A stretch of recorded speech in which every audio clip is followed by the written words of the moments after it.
Steve Gamache here with the Chef Knives to Go Quick Look product review, and this time we're looking at the Yahiko White or Shitogami number 2 Shimo Gyuto 240mm knife. So Shimo is a frosted reference to a frosted finish. So to differentiate this knife line from the Shitogami number 2 Kudauchi and the Nishiji, which are made by a different blacksmith. This is another blacksmith.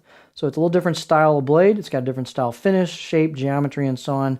They gave it the Shimo name. You can see, if you've been looking at the other Yahiko knives, this doesn't have that blade road with the differentiation of finish on it. So it's easy to spot the difference visually. The core steel is Shitogami or white paper number 2, reactive high carbon steel from Hitachi. Heat treats about 61 Rockwell in that core steel, so kind of a conservative medium rating. The construction is a soft iron reactive cladding on either side of that core steel.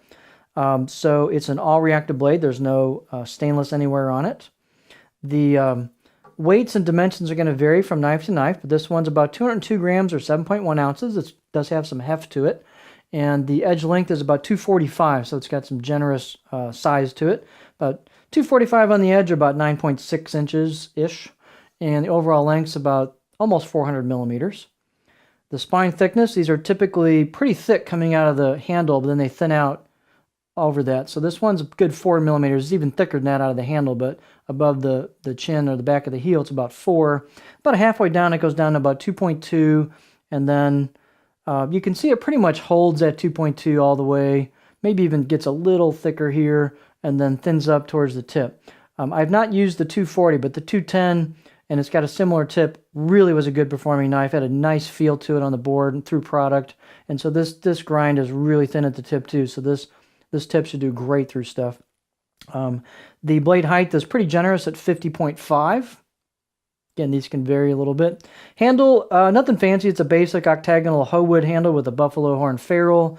And you'll notice a little bit of a jump there between the wood and the ferrule. Nothing objectionable, but there's not like super flush and smooth. The handle install is pretty tight, although you might want to put some, sealer around the handle, just any little gaps you might have there. It's a good idea, especially in a reactive blade. The handle's really light. Circumference is about 76 millimeters or 3 inches where the wood meets the ferrule. It's pretty standard size, but that light handle does bring the balance point forward a bit. This is a good example of a knife you could tweak really heavily with a custom handle. So if you wanted that balance point back, all you'd have to do is put a little bit heavier handle on it, or maybe one of the Chef knives to go stocked, semi-custom handles. But this would be a good knife for a custom handle if you enjoyed it, which I would imagine you would if you like this style of blade. It's a nice blade. So there's your balance point. It's behind my, or in front of my pinch grip. So this knife with this handle has a lot of weight forward balance bias to it, and it's got a lot of chopping power. So it's got some mass to it. Feels like you got a knife in your hand. The necks are thin on these, so you got tons and oodles of board clearance. And You've got a very generous sized neck on there, so if you customize this, you could even move the handle up a little bit, but there's loads of room to put your finger there for a pinch grip. Tons and tons. So again, you can play with this quite a bit. Let's take a close-up look at the actual blade. So we've got some hand-chiseled kanji. Trying to find a good beauty shot here. So you got some hand-chiseled kanji on it. Let's just crank it in here.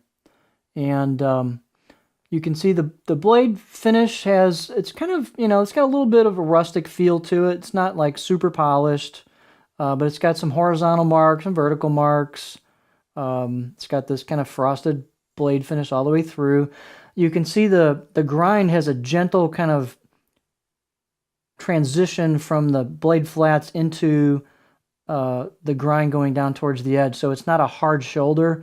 It's a gentle shoulder, which really works nicely through a lot of types of product and kind of lowers the wedge factor sometimes with harder stuff and still provides decent food release. I mean, it's not going to be, a monster food release, but it's pretty good actually because you've got a lot of thickness to work with.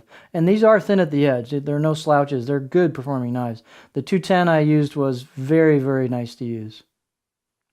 So they've rounded and polished the spine. They've got a little bit of rounding and polish on the choil, mostly the corners. They don't have a lot of polish on the flat of the choil. You could do that if you wanted to, but it's comfortable out of the box. I'd say the out-of-the-box edge was You know, probably 6 out of 10, pretty good. Although this will get stinking sharp if you do your part. The grind on this particular one, and these can vary a little, but the grind on this particular one's a little bit flatter on the right side and a little more pronounced shoulder on the left side. But you could get another knife that's hammered a little differently. There's some variation there.